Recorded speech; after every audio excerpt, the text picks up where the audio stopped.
Hi friends, law of attraction की बहुत सारी ऐसी टेक्निक्स हैं जिससे आप अपने सपनों को मैनिफेस्ट कर सकते हैं, आप अपने ड्रीम्स को पूरा कर सकते हैं। इन टेक्निक्स में मेडिटेशन, स्क्रिप्टिंग, जर्नलिंग और भी बहुत सारी चीज़ें आती हैं, साथ ही साथ जैसे कि water manifestation, mirror manifestation and so on. आज मैं आपसे जो बात करने जा रहा हूँ वो है scripting technique. Friends, scripting technique में क्या होता है? स्क्रिप्टिंग टेक्निक में होता यह है ना कि हम अपने विश से रिलेटेड सेंटेंसेस पॉजिटिव और प्रेजेंट टेंस में बना करके हम उसे लिखते हैं, ऐसे जैसे कि वो हो ही चुका है। तो इसी से संबंधित आज मैं एक टेक्निक आपके सामने लेकर के आया हूँ और आपने कहीं ना कहीं इसके बारे में सुना भी होगा। आज मैं भी आपसे बताना चाहता हूँ कि ये टेक्निक सच में काम करती है और ये है 55x5 मैनिफेस्टेशन टेक्निक या 55x5 स्क्रिप्टिंग टेक्निक, आप इसे कुछ भी बोल सकते हैं। फ्रेंड्स, इसमें करना क्या होता है सबसे पहले मैं आपको बता दूं। इसमें आपको सुबह उठ करके या रात में ठीक सोने से पहले जब आपको नींद आने लगती है उस समय आपको बस एक जगह शांति से बैठ जाना है और आपको 55 बार अपनी विशेस को लिखना है, वो भी पूरे 5 दिनों तक लगातार। तब ये बनता है 55x5।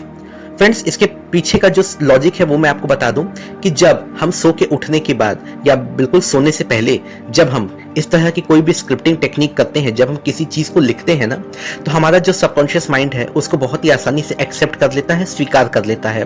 और एक बार जब हमारा सबकॉन्शियस माइंड किसी भी चीज को एक्सेप्ट कर लेता है ना, तो उसको रियलिटी में बदलने में ज्यादा समय नहीं लगता। फ्रेंड्स, लॉ ऑफ अट्रैक्शन के पीछे का जो सबसे बेसिक जो फंडा है वो ये है आस्क, बिलीव और रिसीव। मतलब सबसे पहले तो हम यूनिवर्स से वो चीजें मांगते हैं जो हमें चाहिए, उसके बाद हम अपने अंदर ये विश्वास लेकर के आते हैं, ये बिलीफ लेकर के आते हैं कि वो चीजें ऑलरेडी पूरी हो चुकी हैं और इसके बाद हम रिसीव करने के लिए बिल्कुल तैयार रहते हैं। फ्रेंड्स, लॉ ऑफ अट्रैक्शन इसी तरह से काम करता है। लॉ ऑफ अट्रैक्शन में अगर हम किसी चीज पे विश्वास बना ले कि हाँ ये चीजें ऑलरेडी मेरे पास हैं, भले ही वो हमारे पास ना हो, लेकिन अगर हमारे मन में एक अटूट विश्वास से हम ऐसा बना के चलें कि नहीं ये चीज मेरे पास पहले से है, तो बिल्कुल वो चीजें पूरा होने में ज्यादा समय नहीं लगता।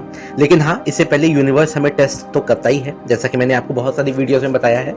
खैर, आज मैं आपके सामने जो स्क्रिप्टिंग टेक्निक लेके आया हूँ वो है 55x5। फ्रेंड्स, इसके लिए आपको करना क्या है, आप एक दिन पहले यानी कि शाम में आप एक पेज पे एक बड़ा सा पेज ले लें और उस पेज पे आप 1 से लेकर के 55 तक आप नंबरिंग कर लें। क्यों? क्योंकि सुबह जब आप स्क्रिप्टिंग करने के लिए बैठेंगे या रात में सोने से पहले जब आप स्क्रिप्टिंग करने जाएंगे ना, तो उस समय आपके काम में कोई डिस्टर्बेंस नहीं होना चाहिए, आपका सबकॉन्शियस माइंड बिल्कुल भी डाइवर्ट नहीं होना चाहिए, ठीक है? क्योंकि वहां पे नंबरिंग पहले से होगी ना, तो आपको सिर्फ अपने विशेष से रिलेटेड जो पॉजिटिव लाइन्स हैं बस वो आपको लिखनी है। फ्रेंड्स, यहाँ पे मैं आपको एक चीज सजेस्ट करूंगा कि आप ज्यादातर अगर हो सके तो इंग्लिश में लिखेंगे, ठीक है? मतलब जैसे अगर आपको कोई नई जॉब चाहिए तो आपका जो सेंटेंस होगा वो क्या होगा, I got my dream job या I got a new job, thank you thank you thank you universe, ठीक है? क्योंकि जब आप इंग्लिश में ऐसे लिखेंगे ना तो ये बहुत जल्दी आप लिख लेंगे। वैसे तो आप हिंदी में भी लिख सकते हैं, ठीक है, ये आपकी अपनी चॉइस है, लेकिन मैं सजेस्ट करूंगा कि अगर आप इंग्लिश में लिखेंगे ना तो वो चीजें आप आसानी से लिख लेंगे, आपका सबकॉन्शियस माइंड डाइवर्ट भी नहीं होगा, ठीक है? तो किसी भी चीज से रिलेटेड, आपकी विश से रिलेटेड आपको जो सेंटेंसेस लिखना है वो बिल्कुल पॉजिटिव सेंटेंस होना चाहिए और प्रेजेंट टेंस में होना चाहिए, ऐसा जैसे कि वो ऑलरेडी हो चुका है। इसी तरह से अगर मान लीजिए कि किसी को अच्छे कॉलेज में एडमिशन चाहिए तो I got admission in my dream college, thank you thank you thank you universe. यहाँ पे हम यही चीज मान के चल रहे हैं कि वो पहले से ही हमारे साथ हो चुका है और अब हम उसके लिए यूनिवर्स को ग्रैटिट्यूड दे रहे हैं, हम यूनिवर्स को थैंक्स बोल रहे हैं। और जब हम ऐसा करते हैं ना तो जो चीज़ें हैं वो बहुत जल्दी पूरी हो जाती हैं, बहुत जल्दी मैनिफेस्ट होती हैं। तो ये 55x5 टेक्निक आप जरूर कीजिएगा।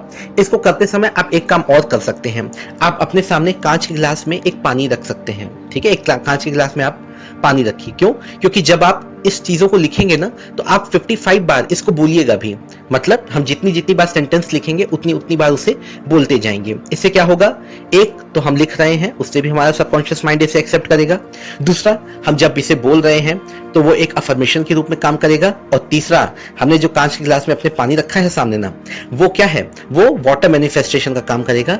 जो पानी है वो हमारी सभी अफर्मेशंस को एब्जॉर्ब करेगा और उसके बाद जब इसे लिख करके खत्म करेंगे तो वो पानी हम पी लेंगे। तो इससे क्या होगा, इससे होगा ये कि वही सारी चीजें हमारे बॉडी के अंदर पानी के साथ चली जाएंगी और बहुत तेजी से काम करेंगी। फ्रेंड्स, ये 55x5 मैनिफेस्टेशन टेक्निक से बहुत लोगों ने अपने ड्रीम्स को पूरा किया है। इस टेक्निक से आप भी कीजिए और हाँ, मेरे वीडियो को लाइक कीजिएगा और हाँ, शेयर भी कीजिएगा। Thank you so much, God bless you all.